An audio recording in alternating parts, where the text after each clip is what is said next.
नमस्कार फ्रेंड, मैं अस्करन फिर हाजिर हूँ आपके लिए एक नया वीडियो लेकर। आज सबसे बड़ी खुशखबरी है, यानी हम जिस चीज़ का काफ़ी दिनों से इंतज़ार कर रहे थे, आखिरकार वो खुशखबरी हमें मिल ही गई। और वो खुशखबरी ये है कि रीट पात्रता की घोषणा, रीट पात्रता एग्ज़ाम जिसका हम पिछले 3-4 महीनों से इंतज़ार कर रहे थे। जुलाई से घोषणा हो रही थी उसकी, जुलाई, फिर अगस्त, फिर सितंबर, आखिरकार अक्टूबर में कल जो शिक्षा सचिव में मीटिंग हुई है उसमें ये फैसला हुआ है कि रीट पात्रता का जो परीक्षा है वो जल्द ही करवाई जाएगी और उसकी जो डेट है वो जनवरी में संभावित है। जनवरी के दूसरे सप्ताह में रीट एग्ज़ाम हो सकते हैं। दूसरे सप्ताह की अगर बात की जाए तो ज़्यादातर जो एग्ज़ाम होते हैं वो किसी छुट्टी के दिन ही होते हैं, क्योंकि छुट्टी के दिन जो होते हैं हमारे जो एम्प्लॉइज़ होते हैं, गवर्नमेंट एम्प्लॉय, वो फ्री होते हैं और स्कूल भी खाली रहती है, तो उस वक्त रीट का एग्ज़ाम करवाया जा सकता है। तो जहाँ तक उसमें घोषणा हुई है, उसमें जो कहा गया, मीटिंग में जो बात हुई है उसमें ये कहा गया है कि रीट का जो एग्ज़ाम है वो जनवरी के दूसरे सप्ताह में करवा दिया जाएगा। तो दूसरे सप्ताह की अगर बात की जाए तो दूसरे सप्ताह में 13 जनवरी को और 19 जनवरी को संडे यानी रविवार पड़ रहा है। ज़्यादातर ये एग्ज़ाम संडे या रविवार होने की संभावना होती है। वैसे ही कई बार मंडे ट्यूसडे को भी करवा देते हैं, लेकिन छुट्टी को देखकर अगर करवाया जाए तो संडे को ही होने की संभावना होती है। तो संडे एक तो 13 जनवरी को है और एक 19 जनवरी को है। तो जहाँ तक 20 जनवरी की संभावित तारीख बता रहे हैं तो 19 या 20 जनवरी के आसपास रीट पात्रता परीक्षा होने की पूरी संभावना है।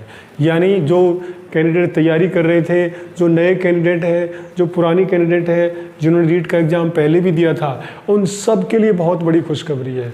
यानी जो तैयारी दिन रात मेहनत कर रहे हैं उन सब के लिए खुशखबरी है कि अब 19-20 यानी कोई भी जनवरी से 10 जनवरी के बाद जो भी संडे आता है या जो भी आता है 20 जनवरी के आसपास आपको रीट पात्रता का एग्ज़ाम होगा और उसमें आपको मिल जाएगा। अब बात क्या आती है कि अब पहले जो रीट एग्ज़ाम हुई थी, जिसको पहले आरटीट भी कहा करते थे, उसके बाद बीजेपी सरकार ने उसका नाम रीट रख दिया। अब उस रीट में क्या क्या चेंजेस हुए हैं या क्या क्या थे। पहले जो रीट थी जिसमें रीट लेवल 1 था, लेवल 2 था। लेवल 1 में 1st से लेके 5th क्लास तक थी और लेवल 2 में 6 से लेके 8th क्लास तक थी, जिसमें एग्ज़ाम आपने लेवल 1 में BSTC वाले दे सकते हैं और लेवल 2 में बीएड वाले एग्ज़ाम दे सकते हैं।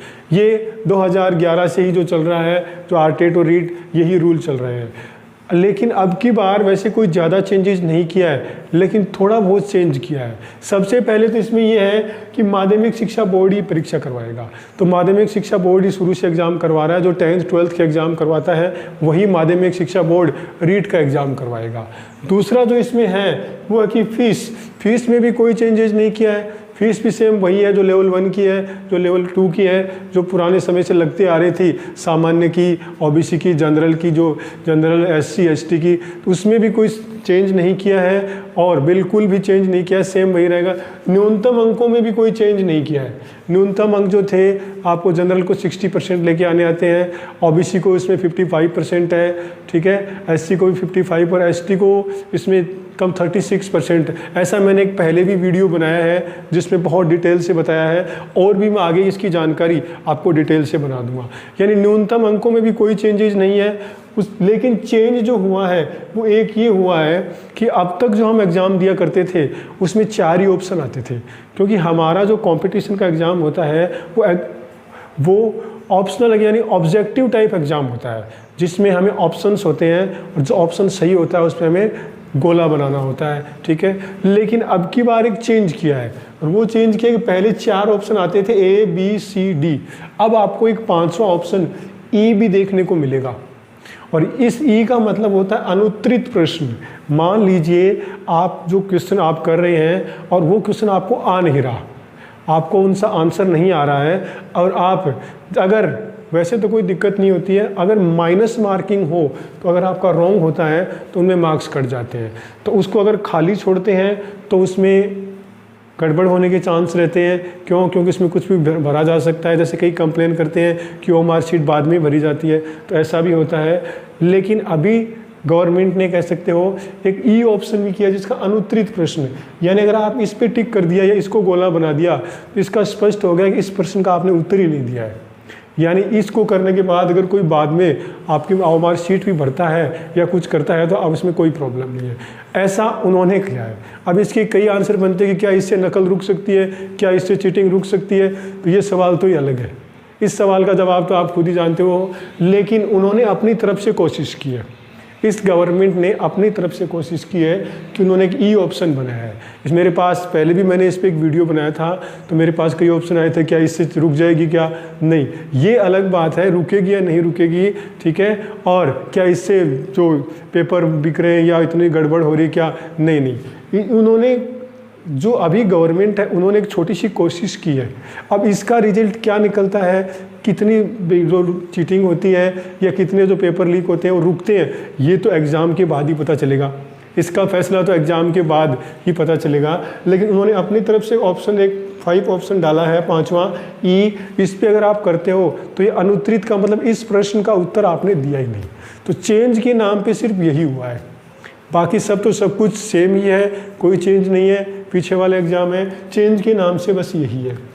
एग्ज़ाम 19 से 20 जनवरी, आप 15 जनवरी के बाद 10 जनवरी के बाद कभी भी मान सकते हो।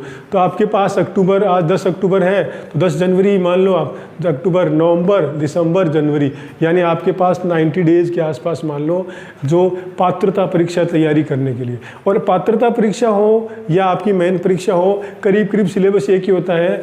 जो पहली बार एग्ज़ाम दे रहे हैं वो तो पात्रता को बहुत सीरियस लेंगे और बहुत अच्छी तरह से तैयारी करेंगे। कई बार हमारा ओवर कॉन्फिडेंस हमें प्रॉब्लम कर देता है। और जिन्होंने पात्रता परीक्षा पास कर रखी है उसमें उनकी आजीवन वैधता भी है, उनको दोबारा एग्ज़ाम देने की ज़रूरत नहीं है। अगर जिन्होंने पात्रता परीक्षा 2022 वाली, 2022 से पहले जो थी वो तो सब कैंसिल है, 2022 में जो पात्रता परीक्षा दी है और आपने उसको क्वालिफाई कर लिया है तो आपको एग्ज़ाम दोबारा देने की ज़रूरत नहीं है। आप अपना टेस्ट करने के लिए दोबारा एग्ज़ाम दे सकते हैं। लेकिन जो पहली बार दे रहे हैं वो थोड़ा सीरियस होकर दें। कई बार पेपर थोड़ा हार्ड भी बना देते हैं, हम उन्हें हल्के में लेते हैं। स्पेशली जनरल वाले जिनको 60% लेके ही आने हैं, ओबीसी वाले जिसको 55% लेके आने हैं, तो वो थोड़ा सा सीरियस होकर एग्ज़ाम दें। आप जो पात्रता परीक्षा में साइकोलॉजी पढ़ेंगे, एसएसटी जीके पढ़ेंगे, आपकी लैंग्वेज पढ़ेंगे, वो आपके मेन एग्ज़ाम में काम आ जाएगी। थोड़ा सा ही चेंज है मेन एग्ज़ाम में, उसके बाद वो जो भी आप सीरियस पढ़ेंगे वो मेन एग्ज़ाम में सारा काम आ जाएगा। तो हमारा आज का जो वीडियो बनाने का मुख्य उद्देश्य यही था कि पात्रता परीक्षा की आखिरकार डेट आ ही चुकी है, जिसका हमने काफ़ी स्ट्रगल किया, हमारे भाइयों ने स्ट्रगल किया, हमारे जो कुछ शिक्षक नेता है जैसे उपेंद्र यादव जी जैसे और कुछ हनुमान किसान जी जैसे, उन्होंने भी काफ़ी सहयोग किया और आखिरकार हमने सरकार पर दबाव बनाया और उन्होंने डेट घोषित कर दी। अब मेरे हिसाब से नवंबर में आपको या अक्टूबर लास्ट में फॉर्म फिलअप करने के लिए मिल जाएंगे और उसके बाद आपकी जनवरी में एग्ज़ाम है। आप तैयारी में लग जाइए, स्पेशली न्यू कैंडिडेट बिल्कुल सीरियस होकर तैयारी कीजिए, किसी को हल्के में मत लीजिए। और आप तैयारी ऐसे ही कीजिए जो आपको वही तैयारी आपको सेकंड ग्रेड, फर्स्ट ग्रेड, आगे मेन एग्ज़ाम में भी काम आ जाएगी।